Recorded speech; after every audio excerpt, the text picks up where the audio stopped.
Won't it be Ryan the Great? And today, it's a little different. It's a little different today because I am on vacation right now, Washington, D.C. And yeah, 3 games of the NBA Finals have passed. We're going to be reacting to all these games. Boston is up 3-0 right now, so we're going to have to unfortunately react to all these games. Obviously, I don't want to see the Boston Celtics win. There will be no TikTok for this video. Just going to put that out there. A little too much information to cover for a whole TikTok, so we're not going to be doing a TikTok for this video, but I have a plethora of videos getting ready for you guys. Obviously, I have this video going to be coming out. I also am going to be talking about UFC 303 with Conor McGregor and Michael Chandler, where that is going to shape up. Apparently, there's stuff saying stuff might be coming out tomorrow about it, so yeah, we'll have to see about that. And we'll have a finals reaction video. More on that coming soon. And obviously after the finals, CR7 podcast most likely will be returning on Tuesday. And yeah, I don't think there's anything else I need to talk about at this moment. Oh, Clash of the Castle predictions also will come out on late Friday night, if not very early Saturday morning. So yeah, let's just get right into the video, guys. And I know it's a little, once again, weird background. I'm in a bathroom with a shower behind me, but it's whatever. So let's just get right into the video, guys. But before we get right into it, make sure you guys subscribe with the post notifications on. Go subscribe to my brother Linear Vlogs. Make sure you guys go subscribe to my second channel at Around the Cog Great. Make sure you guys go find me on X Around the RTG. Make sure you guys go find me on TikTok at Around the RTG. Make sure you guys go listen to the latest edition of the CR7 podcast, and make sure you guys go find me on Twitch at Around the Great Podcast. Without further ado, ladies and gentlemen, let's get the video. Let's roll that intro. Alright, let's get into the video. Also, if this is a little slow a video, I haven't written notes for these games, kind of just have the stats pulled up, and I have my opinions kind of in my head, so if I'm a little slower, I obviously didn't have time to write notes. Anyway, yeah, that's why it'll be a bit slower. Getting right to the video. Also, I'm watching the PFL right now. It's women's flyweights and men's heavyweights. I've never really watched the PFL like that, but, thought it was something new to watch other than the UFC, because that's whatever right now. Chimaev apparently pulled out. I'm not necessarily sure, and then we don't know what's going on with McGregor and Chandler, but whatever. All right, game 1 of the NBA Finals. This was not really that close. Boston came out very early, got the first quarter. They won 37-20, which is just absolutely dominance there. They won the second quarter as well. The Mavs won both the third and fourth quarter, but they were by less considerable margins. One thing I want to bring up for the Dallas Mavericks in this game was their plus minus. Everybody on their team was in the minus in this game. I'm looking at it. I'm also looking at their 3-point shooting in this game. 25%, almost 26% if you want to round up, because it is at 25.9. But nonetheless, these guys who are starting, like P.J. Washington, Derrick Jones Jr., guys like that, these guys are 3-and-D players. They have to be shooting the 3-ball efficiently if they want to be able to beat the Boston Celtics. They obviously did not do that here. Mavs were 25% from 3, only made 7 3-pointers. They were 7 for 27 in this game. When you're looking at the Boston Celtics, they only shot 38% from 3, but the guys that needed to be making them were making those shots. The guys that you expected to make the 3s, they were really making them. I'm looking at Jason Tatum, not the greatest game right here. Played 42 minutes, played the most minutes in this game for the Boston Celtics. Only 3 for 7 from 3, 6 for 16, but I'm going to look over here at the Dallas Mavericks really quick. Another problem I'm seeing with the Dallas Mavericks right here is free throws. I'm looking 12 for 19. That's 63% right there. I'm not saying those 7 points would have won you the game, but they can obviously give you momentum. I know when I played basketball, when I was having a half decent game, and when I was in my zone, in my moment, whatever you want to call it, free throws come a little easier. Free throws help get you into the game. They give you that confidence. So 63% from the free throw line is just not what you want to see. Once again, I'm looking at the 3-and-D guys right here.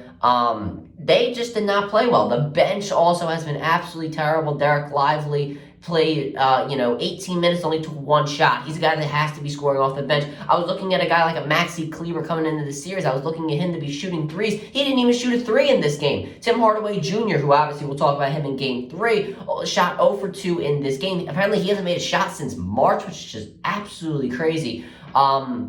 I'm looking at Hardy as well. He came in, played half decent, but he only was 1 for 3 from 3.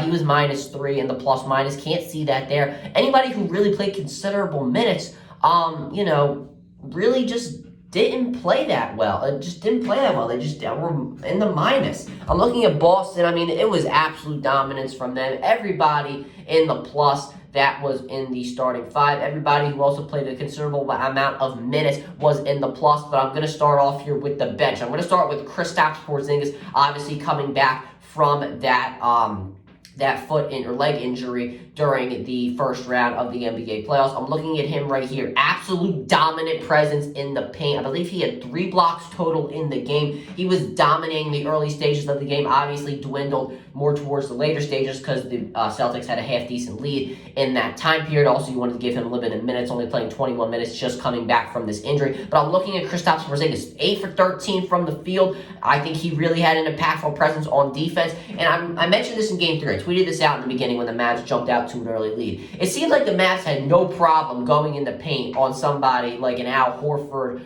or Cormet, somebody like that. Well, I mean, not in Game 3, but, when these guys were playing, when the guys who were supposed to be defending the paint were playing, like a Horford, guys like that, the Mavs didn't have a problem with it because there was no Kristaps Porzingis. He brings such a defensive presence to the point where you just can't go into the paint because you're so scared that he is going to deny you of even a shot attempt.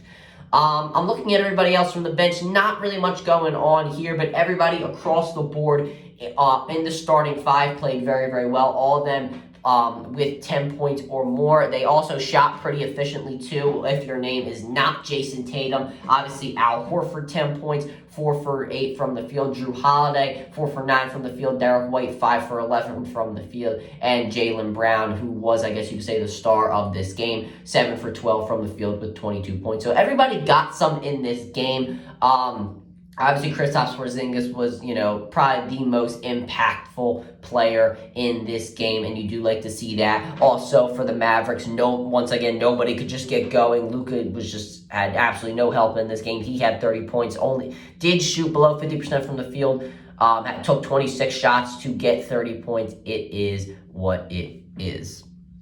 Also, breaking news about the next opponent for Chimaev. I couldn't see who it is, but I'll be sure to be reacting to that on X. Now we're going into Game 2. Dallas did win the first quarter here. Luka did have a bit more help, but once again, the plus-minus box is a bit of a problem. Anybody who played considerable minutes had on the bench. For the Dallas Mavericks, they were in the minus. So you're looking at Derek Lively, minus 15, played 19 minutes. Green, he had 14 minutes, minus 10. Kleber somehow had +1, even though he went 0 for 4. I'm looking at a guy like Luka Doncic in this game, a little bit better of a game here, 32 points. Obviously, defensively, I haven't really gotten into anything defensively. He has not played well. Offensively, I think he has played all right, but we'll talk about Game 3, which I'm going to talk about more in just a few minutes. Kyrie Irving, a bit better of a game. 16 points, 7 for 18. That's really not how you want to get your 16 points. Gafford played a really good game. I thought he played well. 13 points, 6 for 9 from the field. Derek Jones Jr., P.J. Washington, they played a considerable amount of minutes. Derek Jones Jr., not that great of a game. I was really hoping he would step up in this series. Nothing really to show for there.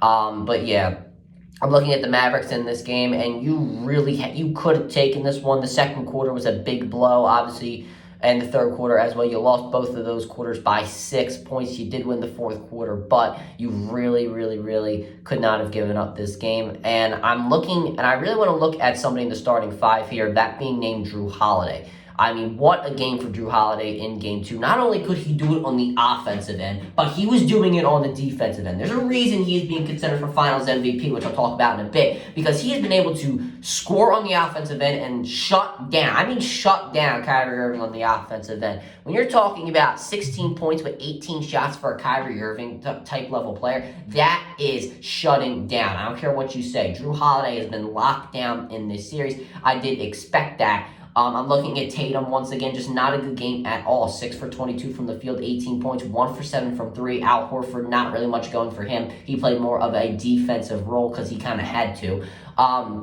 Porzingis, obviously, off the bench, 23 minutes, didn't take as much shots. He was not impactful as you were hoping for him to be, but that is because Drew Holiday took away most of those shots.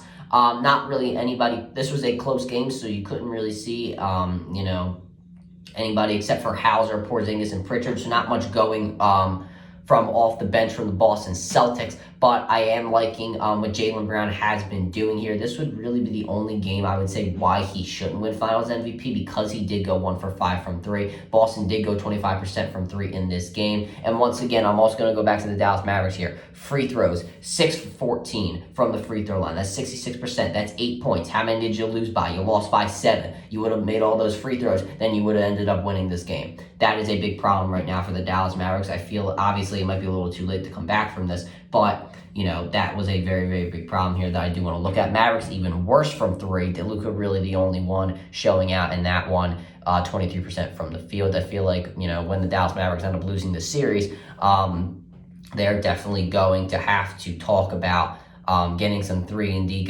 players that can actually do the 3-shot making, because, they've had a lot of 3-and-D players. It's just these guys have not been making the threes. Defensively, not that great as well. Now, I'm going to the third game. I really want to talk about this third game. First thing, I want to talk about the Dallas Mavericks once again. I want to talk about Jason Kidd.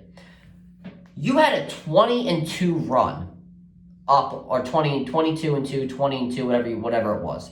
You had that big of a run on the Boston Celtics before they ultimately ended up coming back once again, just running away with the game after. Why in God's name are you calling timeout after that? That really doesn't make that much sense. You guys have the momentum, you have the adrenaline, you have everything, and you're calling a timeout. Jason Kidd is one of the best coaches in the NBA. There is no doubt. He got his team to the finals. I expected them to go to the conference finals. I didn't expect them to beat the Denver Nuggets, who I did have going there, but obviously the Timberwolves were able to defeat them. I didn't even have them beating the Timberwolves. I had them going down to 5 games. But I don't think that Jason Kidd is a bad coach at all. I think it was just a really stupid decision, like a really, really stupid decision made by Jason Kidd in this game. But obviously, he is really nothing to blame for in this series, really much at all. In this game, I thought guys played very, very well.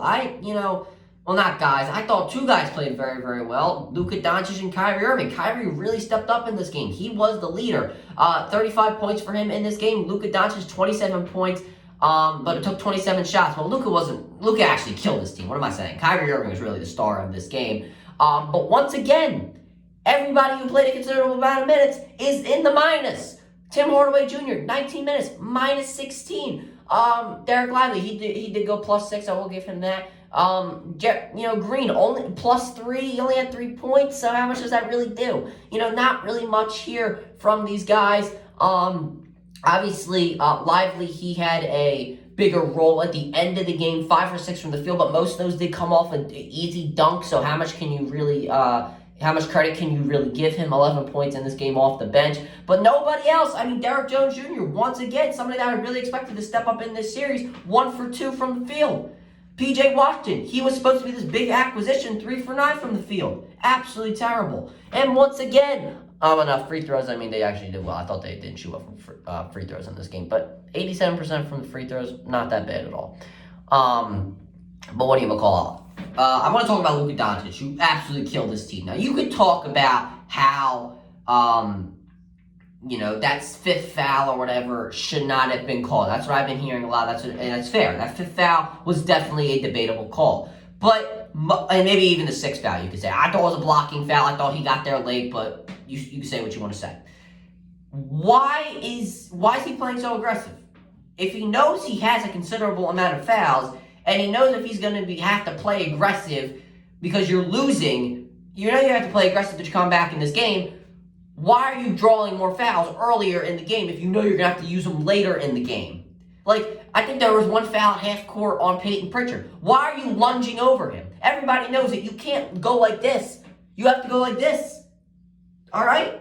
That is just, some of these were stupid. I think on one play, he was just grabbed Jaylen Brown, trying to toss him around like it was a wrestling match. Why is he doing these stupid fouls then? Don't complain about the other fouls if you're not going to do the stupid fouls. If that sort of makes sense. That really doesn't make that much sense to me. I want to point that out. The complaining to the referees. Listen, if you want to take this in a good sense, the good thing is that at least he cares. I mean, he's yelling and yelling and screaming, but at least he cares. I mean, there's some guys who just want to get their paycheck and go home. At least he cares about what he's doing here. But, I mean, at the end of the day, you really can't be yelling and screaming and all this. The biggest problem is that when you're turning over the ball and, you have a missed shot and you want to foul, you can't be yelling at the referees. You got to get back on defense. Now, I don't really blame Luka for being a bad defensive player because he's never going to be a great defensive player. No matter how much he works or whatever, you just can't. You're not going to be a great defensive player. It's just not what he. It's just not good. It's just not a good part in his game. So yeah, that's there. But I give the Boston Celtics a lot of credit, who I'm going to talk about now. I give Joe Mazzulla a lot of credit. He realizes Luka Doncic is not a good defensive player, so he's using his pick and roll guys to get Jason Tatum, Jaylen Brown on to have Luka switch on to them. It's not anything illegal. A lot of people do it. You want the worst defender defending the best offensive player. They're just having Luka switch on to him. That's Jason Kidd's fault for letting that happen. It should not be happening. Double team off the pick and roll. If you have to make somebody else beat you like Al Horford or Derek White or something, nobody's going to be mad at that. It doesn't really make that much sense. But Jason Tatum, half-decent game, 31 points, 11 for 26 from the field, 4 for 13 from 3. I hate how he's taking all these threes because he's not a great three-point shooter. He's a mid-range shooter, so I don't really blame him for not... actually, I blame him for taking these threes. I don't really blame him for missing them. He's just not a great three-point shooter. But I'm looking at Jaylen Brown, a very good game for him, 30 points, 12 for 22 from the field. Hauser, I thought he was very impactful. Offensively, there was a reason he's plus 16 in the plus-minus box. He had 9 points, 3 for 4 from 3. He only shot threes in this game. Guys like Derek White, Al Horford, Drew Holiday, not much to say for in this game. But I thought they were, half-decently impactful. But it really was Jaylen Brown that was the most impactful in this game. So, yeah, the Boston Celtics are up 3-0 right now. Yeah, who I think should be Finals MVP? I think it should be Jaylen Brown. The game, other than Game 2, there really was nothing that you could say to dispute that argument. I mean, Jason Tatum had some really bad shooting games, especially from 3. Why he was taking those threes is beyond me. But Jaylen Brown, you could just tell throughout this entire series, he has been the most impactful player. I mean, I don't even think Jason Tatum should be in the discussion for Finals MVP. I think it should be between Jaylen Brown and Drew Holiday, because Drew Holiday has been, for the most part, shutting down Kyrie Irving, if that's really what you want to say here. So yeah, he's been the most impactful. He's been what it seems like to be the first option. I mean, obviously Jason Tatum is going to be the first option always, but I think he has looked like the first option in this series. And yeah, I think he should win Finals MVP. Obviously, I don't think Dallas is going to come back. If they do start to come back in this series, we'll obviously have to make a video on it. But yeah, that'll do for the video, guys. Make sure to subscribe to the post notifications on. Go subscribe to my brother, the Great Vlogs. Make sure to go subscribe to my second channel at Ryan the Con Great. Make sure you guys go follow me on X around the Great RTG. Make sure you guys go follow me on TikTok at Ryan the Great RTG. Make sure you guys go listen to the latest edition of the CR7 podcast. Make sure you guys go follow me on Twitch at Ryan the Great Podcast. And as always, Ryan the Great out. Peace.